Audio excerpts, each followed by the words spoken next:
My best friend and I are quarantining at our apartment together. She's trans and has had trouble growing her hair out, so she wears wigs. She has some really cute ones in other colors that she wears for fun and stuff. But she has a standard everyday wig she wears most of the time. Lola never got the traditional girly childhood, so we've been making one for her in quarantine. We built a fort in the living room, have been making friendship bracelets, playing summer camp-style games. It's a lot of fun. Last week, Lola mentioned to me that she wanted to start a quarantine diary so that she could document her experiences for future generations. I actually thought it was really cool, and then we got on the topic of journaling and I told her about my first diary.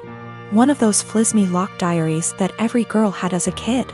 We bought matching ones as part of our Give Lola Her Childhood Back crusade. They took a little while coming in, but we got them on Friday.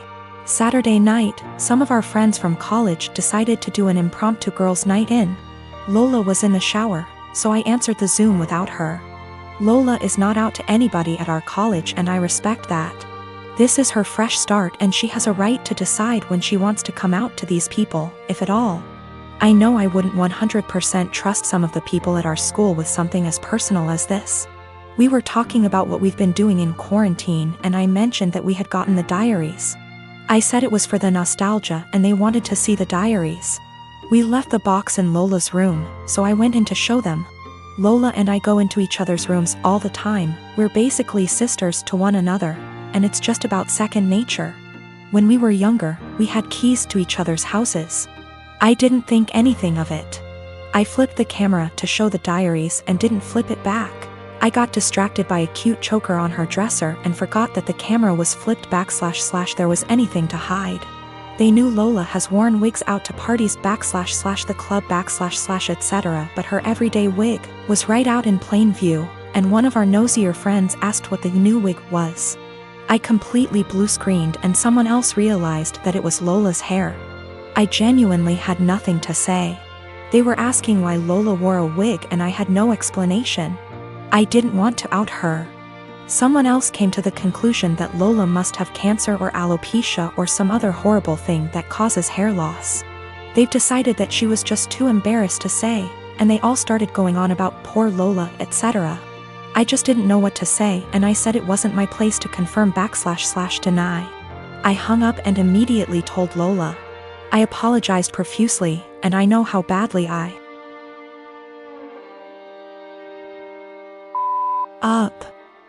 I feel so guilty about it. But, understandably, she's upset. Now, she's being forced to decide whether or not to out herself. Lola, understandably, doesn't want to lie about having some serious disease and people are already trying to show support. At the same time, though, she doesn't want to have to come out. I don't know what to do. I want to support her, but she doesn't want to even see me right now. I grow indoor plants and keep them around the house, whether by the kitchen window or out on the front porch. I have a variety of plants like lily, aloe vera, also flowers, and they all require care and attention. It's a hobby of mine, and because I don't own enough space I just stick to indoor planting. I have a 16-year-old stepson Sean who loves to pull all kinds of pranks and has been trying some weird pranks on me lately. I don't mind it as long as he's happy, and also because nothing is too serious, just hiding my farming tools / replacing them with damaged ones and so on. He just keeps messing around like any other kid. Days ago he posted a FB video of him spraying cold water on me when I was sleeping. It was embarrassing since he shared it with family. I got mad at him and had him delete it despite him begging me to let him keep it. He kept sulking afterwards and had his mom try to convince me to let him repost the video, but I thought that was crazy request. Sean suddenly became friendly and asked if he could water my plants. I was glad he asked and gave him the watering can and told him to start with the plants in the kitchen. He was gone for a few minutes, then he got back and started watering all the plants in the house. Later in the evening I was cleaning my tools and there was a weird smell coming from the watering can. It smelled like bleach. I freaked out and checked my plants and the same smell was coming from them. I confronted Sean and asked what he watered the plants with. He acted dumb and said nothing, but I found a bottle of bleach in his room which made me lose my temper. He admitted watering my plants with bleach to get back at me for making him remove the video. I was mortified. I immediately canceled the weekend trip to the national park that he was looking forward to. He started crying, saying it was too much and he made a mistake in moment of clouded judgment. I refused to discuss it. My wife feels bad. Sean hasn't been eating well since I canceled the trip, but he damaged my plants and caused me hurt and pain. She thinks an apology was enough. He is a kid and made a mistake. She wanted me to let it go, but I said canceling the trip is his official punishment. I got called unreasonable and stubborn for this, and that I don't respect her as a parent too. Sean has this mentally that if he admits doing something wrong then he'll be forgiven. This isn't how it should be, but his mother thinks admitting to it and apologizing should be the end of it. My dad died and I'm scared my family won't get along. So yesterday after my dad comes home he eats what my mom made for him. Eggs and Spam. To be clear, he has a pre-existing medical history of high blood pressure and gout. First found out when he was admitted to the hospital in 2015 when he fell ill, and we basically had to force him to go to the hospital. He didn't want to go. He was put on medication since, with changes to them maybe a year or so ago. So back to when after he ate. My half-sister heard a thud around 740-ish and told me to check. She thought maybe my parents are arguing.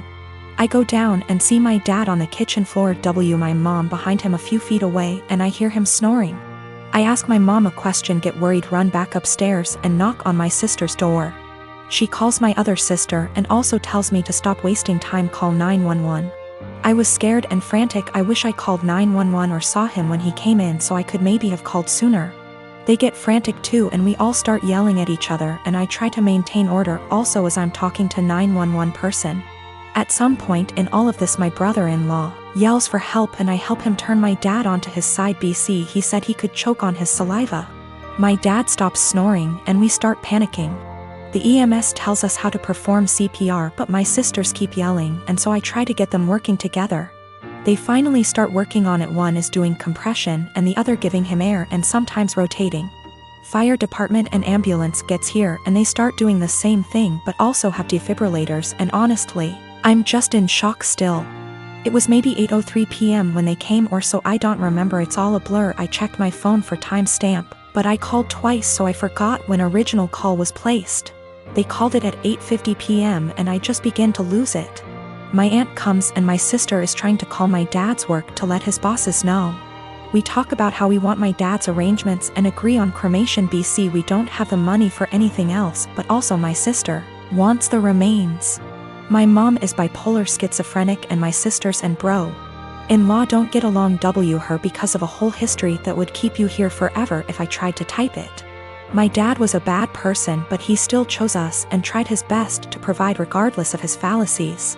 He had my mom's back too, saying he wouldn't kick her out or place her in a mental home. My sisters kinda want that, I think, but I'm scared to talk about it. My mom is okay sometimes, but also acts up of her mental illness sometimes, and my dad and I were her constants regardless of what happened. My mom is old and still wants to benefit from some social security services that my dad had, but my sisters and I think we should get a majority control of his account. There's a lot of renovations to be done. He ignored upkeep of the house for a number of years, example, the roof. My mom is not very sad about the ordeal. She had a long history of mental abuse from my dad and I understand, but we for some reason stayed together. How to move forward except for one moment at a time, and I'm still waiting for funeral home to come pick up his body. It's 8:13 a.m. now, been waiting since night before. And I have been crying, but also I can't sleep, and I'm sorry if this doesn't meet guidelines. I just need to vent. Even though I told a few friends, I'm still in disbelief. How this will moving forward. I believe it can though. But it's hard to stay positive. I am a 39 years old male, and I lost my late wife 6 years ago. I have a 16-year-old son, Daniel, and I recently got engaged to my fiancé of 2 years. Her mom and I aren't on good terms because of how she behaves. She's a controlling, self-centered, Dolly Parton wannabe. I learned to ignore, but she's been annoying Daniel and criticizing his personality regularly. He's a private kid and still hasn't gotten used to the new family dynamic, but he's in therapy and is doing fine. She keeps diagnosing him left and right, calling him antisocial, autistic and other crap. Fact is, Daniel is a shy, well-mannered kid, but people confuse that with being antisocial. Mother-in-law tried several times to force Daniel to open up by embarrassing him with personal questions on family dinners and test his personality type. I've realized the effect her behavior had on Daniel, so I gave him the choice to no longer be in the same room / house as mother-in-law, and he appreciated this a lot. Mother-in-law didn't like that Daniel kept his distance and no longer visits and kept ing about how spoiled he will become for her daughter to deal with. I told her to stop bringing it up, but she cried, "I'm just doing this for Danny." Last week she visited unexpectedly, wanting to say hi to Daniel. After Daniel greeted her, he went into the bathroom and she went into the living room with my fiancé. I was in my bedroom when Daniel came and said his journal was gone. We looked for it but didn't find it. I asked my fiancé, who was alone in the kitchen, but didn't see it. I paused for a second to ask where mother-in-law was. My fiancé said in the living room, but I saw her coming down the stairs. I asked where she was. She said the bathroom. I saw her purse in hand, so I bluntly asked if she took Daniel's journal. She looked offended and called for my fiancé when I insisted to see inside her purse. She wanted to leave, but I didn't let her. Fiancé told me to stop it, but I insisted, and the journal was there. Mother-in-law tried to explain this was her only chance to get to know Daniel better because she cares about him.